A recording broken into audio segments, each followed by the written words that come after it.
Well, just like in episode 6, you may remember Chris Ewart. He did it again.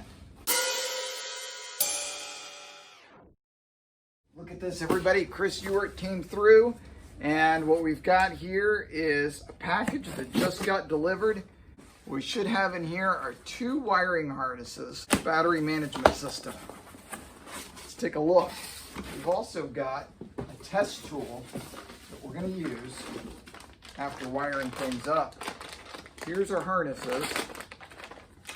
Oh yeah, this is what we need.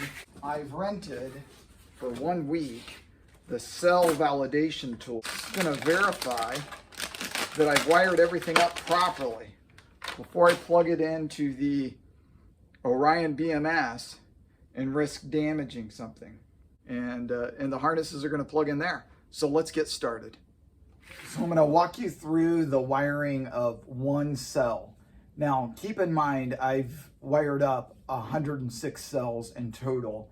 And at this point, I'm down to cell number 97. So I'm almost done.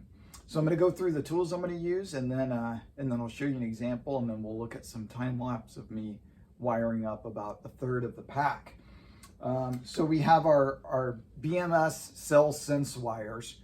There's enough here for 106 cells, plus every group of 12 cells has a ground wire, and they're all numbered near the end. So what we have here, on the 3rd set of 36. So I have cell numbers, well, that's not right. I have cell numbers 26, 27, and 32, and I need 25, 26, and 27. So the first thing I have to do is make sure that I get the right wires fed to the right group of cells, which I haven't done, so I'll have to fix that. On those, I'm going to crimp one of these 3/8 inch diameter crimp rings with the heat shrink. So I'll crimp that on, and then I'll shrink it down with my DeWalt battery powered heat gun here. And then after that, I'm going to take my bus bar, my copper bus bar, and apply some Nolox antioxidant to the side that'll be up against the battery terminal and the side that the washer on the bolt's going to go on. And then I'm going to take some 320 grit sandpaper and just polish the surface of the battery terminal to make sure to clean off any corrosion that might have formed there before I install everything. And the cells came with the bus bars and the hardware. The hardware consists of a stainless steel bolt with pre-applied Loctite, a split ring lock washer, and a flat washer. So I've already set out about 10 of those. Once the Nolox is on the bus bar, I'll put the bus bar on the cell from number 97 to number 98. I'll bolt it on the negative of 98 with a bolt and lock washer and flat washer. And then I'll get the right wire for cell number 25, which is what I'm working on. And I'll put the ring terminal through a bolt and then bolt it on to cell number 97. So let's take a look at that. Okay, I've got cell sense wire number 25 sorted out and bundled together with 26 and 27. And I just cut it to length here, so it's bundled up, but yet I can still see the label. So strip it off with my strippers, get one of my crimp connectors. All right, and crimp that down. Give it a little tug and go ahead and shrink down the heat shrink. All right, that's all done. So while that cools, I'll get my bus bar ready. So I'm gonna go ahead and apply a couple 3 dabs of Nolox here, and then smooth it around with my finger. It's just a little coating there.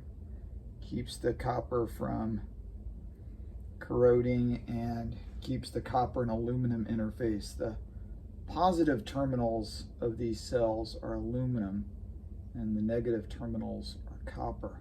Okay, now these cells on the negative terminal all have a little sticker to protect you from short-circuiting the cell when you're unboxing it or moving it around or using tools around it. So I have to go through and pluck off all of these stickers. So usually what I do is I go through and I pluck off 5 or 10 of these at a time. Then I'll use my 320 grit sandpaper here and just hit the surface of the terminal, just clean it up in case any corrosion formed since it was manufactured. They're all pretty clean, but it's a pretty quick step. Take a look again, make sure I'm going in the right order, 96, 97, 98. And this is the point that I found to be pretty dangerous when putting on these bus bars that go vertical.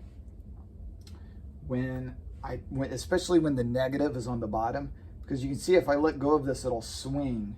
And if there was a bus bar already on below, it could swing across and hit right there, which is the positive terminal of that same cell, and that would create fireworks. So it's a lot less risky when the negative terminal's on top in the stack next to the one I'm working on right now, because then what I can do is I can tighten that negative bolt down first, and the bus bar hangs and doesn't have the chance to swing around. But when I'm doing with the positive on top, I've got to get that sense wire hooked up. So now, since I have access to these, I'm going to go ahead and use my impact gun and tighten these bolts down. I'm not going to make it very tight with the impact gun. That's about as tight as I go. And then I get my torque wrench. These are specified to 124 inch-pounds, and I am torquing them all to the torque spec. And this is just going to click right there. That's it. That's 124 inch-pounds. And that's it. So from about here down, I can't use the impact gun. I've got to just do it by hand. So I'm usually just using my torque wrench because it's really not that many turns. You can see I've wrapped quite a bit of the torque wrench with electrical tape. I'm also using this deep socket where I can, which helps keep my wrench away from the rest of the cells and reduces the likelihood of me hitting the torque wrench up against one of the cells earlier in the pack, which is already bust together. I do have a standard depth socket, but when I put it on, it makes the handle of the torque wrench much closer to these bus bars. So there you have it. Cell 97 is done, and I've got 9 more left.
So we've got the pack all back together, and my buddy Rada came over to help me do the installation. We just screwed down the lid, and we're gonna roll it out of the way, bring in the Ranger EV, and get to work.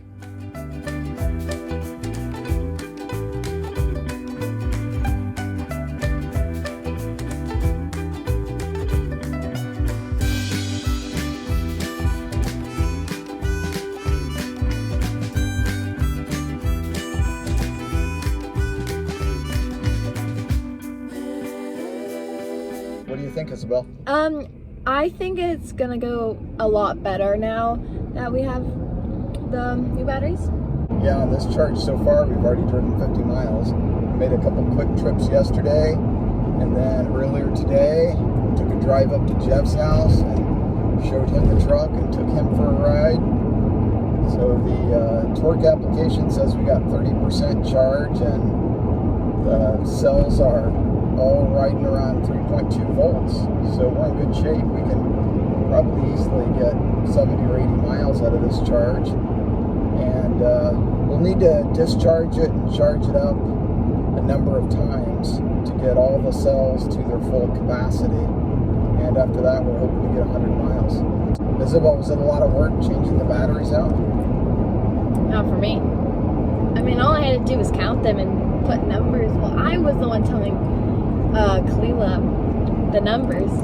That was the biggest work. That's the work all I had to do. And taking off the lid multiple times. Is the battery pack pretty heavy? Yeah. How do you know the battery pack was heavy? Because he told me. All right, well, we're going on a little trip now, so we'll take some more video later. All right, so we're going on a big drive here with Rada. What do you think? It's very quiet. It's disturbingly quiet after riding in a Bronco with a loud exhaust. So Rada helped me take the pack out the first time and put it in the last time. So that was one pack cycle. He's good for one every, is it 12 months or? Every calendar year, I think, was calendar what our year. agreement was. Yeah, I'm not sure if that was an agreement, but at any rate. But somehow he gets cheeseburgers out of every pack swap. How's that work again? Otherwise, I'll be too weak. I see. So we're on our way to get cheeseburgers right now. We're hoping that we can make it there and possibly back. I think we'll be fine. This new pack is a winner. It's a winner. 3.1 volts is the lowest cell. Pack voltage 333. Everything's great.